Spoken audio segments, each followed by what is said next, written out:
Being financially secure will help to make you happy. I'll repeat that.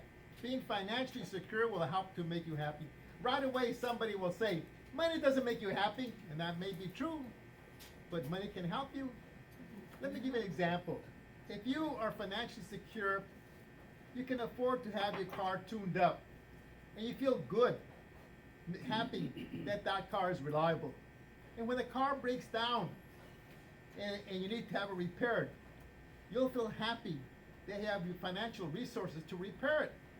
And one day when your mechanic tells you, Tony, this car is the last leg, you better get a new car or a newer used car.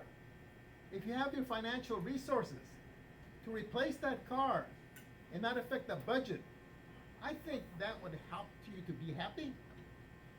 In addition to that, if you have financial resources, you can afford to have better insurance. Insurance whereby you can pick any doctor in the country, as opposed to being dictated, you have to go to this doctor. What kind of doctor are you getting? You don't know. You can Google doctor if you need orthopedic surgery or cardiovascular problems or whatever the case may be. He may be at UCLA, he may be at UC San Diego, might be at SC, might be somewhere else. Stanford, UC San Francisco. You have the option to go there with certain insurance that costs a little bit more. And that should make you happy to get the best doctor around. Let me give you one example. Around Southern California, the best doctors, best medicals are probably UCLA, UC San Diego, and SC in that order. There's other good ones, of course. UC Irvine is another good one. There are many good ones. Up north, UC San Francisco and Stanford University are top 6 in the country. But if you wanted, a few years back, had to have knee replacement, hip replacement, any kind of orthopedic, you would go to Keck Hospital of SC. They have 2 guys named Curlin and Joe. They probably had the best orthopedic surgeons in the world. Why do I say that? Because who sent their people there? The Lakers, the Dodgers, the Angels, all the hockey teams. If you own a football team or basketball team professionally, you've got millions of dollars invested, and you send them to the best orthopedic hospital. Look, Google Curlin, you'll find out he was the personal doctor, orthopedic doctor for President Ronnie Reagan. You've heard of Johnny Wooden, legendary coach at UCLA.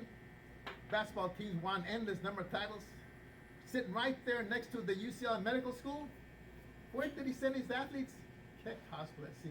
So the point is, if you have insurance where you have an option to pick your doctor, you can pick the best one regardless if he's at SC or UCLA or UC San Francisco.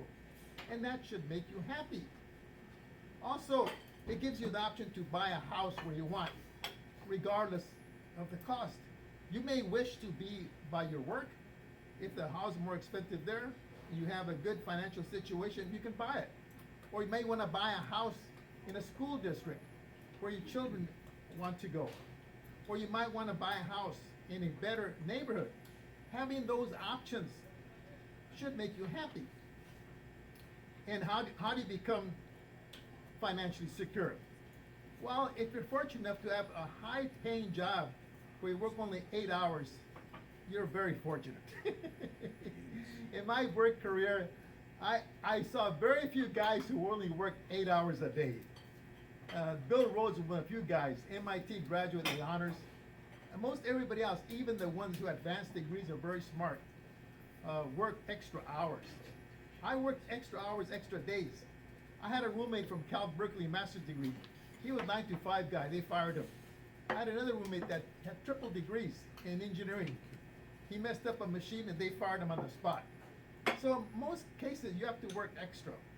And sometimes that extra means a second job. And there's nothing wrong with that. It's no sin to work hard. Or you might want to put people that rent rooms in your house, which many people do, especially around universities. That is inconvenient, but you don't get something unless you sacrifice something. And for a while, you can do that. In my particular case, I probably had more financial issues than any of my brothers or sisters. Divorce, long-term disability, 32% pay, early layoff before I qualified for even Social Security. I was on the verge of selling my house, my 3 rentals, which had very little equity and no cash flow. And I started renting rooms, which I did not want to do. Today, those 3 towns are paid off. My house is paid off, and I bought another one in 10 years. So sometimes you have to sacrifice to become financially secure. And as a result, I'm helping my family, I'm helping my friends financially, and that makes me happy. Wouldn't it make you happy if you're financially secure such that you not only could take care of yourself, but you could help your family and help your friends? I think it would. And that's why I think being financially secure will help to make you happy. Madam Toastmaster.